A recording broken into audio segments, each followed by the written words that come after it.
দেখো বন্ধুরা, এই বেগুনটা নিয়েছি, এই বেগুনটা আমি পোড়াবো। একটু গায়ে তেল দিলাম, আর এই টমেটোটা নিয়েছি, এদের গায়ে তেল দিয়ে আমি ভালো করে তেলটা মাখিয়ে নেব।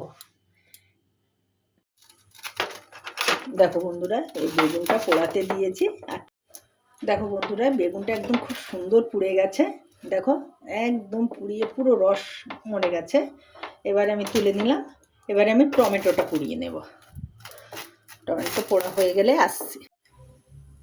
দেখো বন্ধুরা, টমেটো পোড়ানো কমপ্লিট। গ্যাস অফ করে দিলাম। টমেটোটা ঠান্ডা করে ছাড়িয়ে নেব। দেখো বন্ধুরা, এই বেগুনটা পুড়িয়ে, টমেটোটাও পুড়িয়েছি, পুড়িয়ে ছাল পরিষ্কার করে ফেলে দিয়ে এই একদম চটকিয়ে নিয়েছি। এবারে আমি রান্নায় চলে যাব আবার। এই বেগুন পোড়াটা কি করব এবার দেখতে থাকো। এই দেখো কড়াই তেল দিলাম।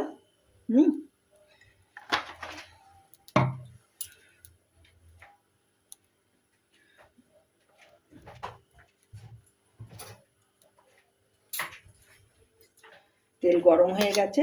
রসুন কুচি দিলাম, কপি, এই লঙ্কা দিলাম, আর পেঁয়াজ কুচি দিয়ে দিলাম, কুচানো পেঁয়াজ দিয়ে দিলাম।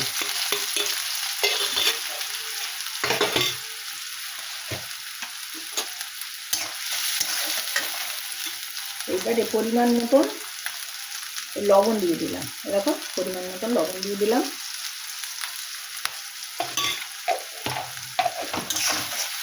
বেগুন মাখায় সবসময় একটু কম লবণ দিতে হয়, একটু মিষ্টি মিষ্টি হবে, নোনতা নোনতা হলে ভালো লাগে না, তাই অল্প দিয়েছি। রসুন পেঁয়াজ দিয়েছি, লঙ্কাও দিয়ে দিয়েছি। দেখো এই ভাজা হয়ে গেছে। আদা রসুন, এই রসুন পেঁয়াজ আর এই কাঁচা লঙ্কা দিয়ে ভালো করে তেলের মতো ভেজে নিয়েছি। এইবারে আমি বেগুন আর টমেটো চটকানোটা দিয়ে দিলাম, যেটা পুড়িয়েছিলাম সেই পোড়া পরিষ্কার করে দিয়ে দিলাম।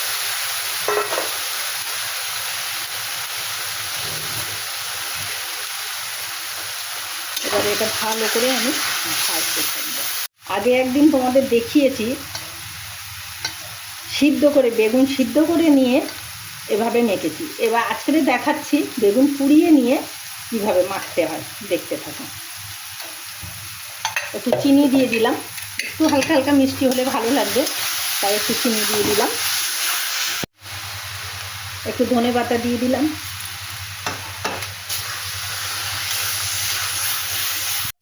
দেখো বন্ধুরা, বেগুন ভর্তা কমপ্লিট। এবারে আমি এটা নামিয়ে নেব। এই গ্যাস অফ করে দিলাম। দেখো তোমাদের পছন্দ হচ্ছে কি। যদি পছন্দ হয় এইভাবে বেগুন ভর্তা, তাহলে একবার লাইক কমেন্ট করে দিও। তোমরা ভালো থেকো, সুস্থ থেকো। টাটা বন্ধুরা।